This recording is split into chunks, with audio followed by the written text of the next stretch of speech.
Hello everyone, সকলোকে welcome জনালো আমাৰ ইউটিউব চেনেল জানি ইন্টেৰিয়ৰ এণ্ড কনষ্ট্ৰাকচন। আজি আকৌ এটা নতুন ভিডিও লৈ আছো যত মই আজি ইনফৰমেশন দিম ৰিগাৰ্ডিং মডুলাৰ কিচেন। আৰু যদি ভিডিওটো ভাল লাগিছে তো লাইক শেয়াৰ এণ্ড সাবস্ক্ৰাইব কৰিব। আপোনালোকে যদি আপোনালোকৰ ঘৰত মডুলাৰ কিচেন বনাম বুলি ভাবিছে তেতিয়ালে কিমান টকা খৰচা হ'ব আৰু কি ধৰণৰ মেটেৰিয়েল লগালে বস্তুটো ফিনিশিং আৰু লাস্টিং কৰিব।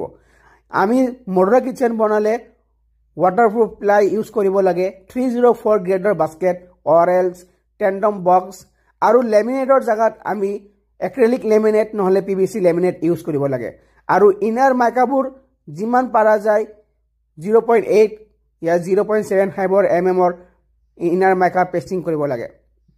যদি এনেকুৱা মডুলাৰ কিচেন বনাবলৈ মন আছে বা আপোনালোকে গুৱাহাটী বা অসমবাসী হয় তেতিয়াহলে আপোনালোকে আমাৰ নাম্বাৰ তলত দিয়া আছে, আপোনালোকে যোগাযোগ কৰিব পাৰে।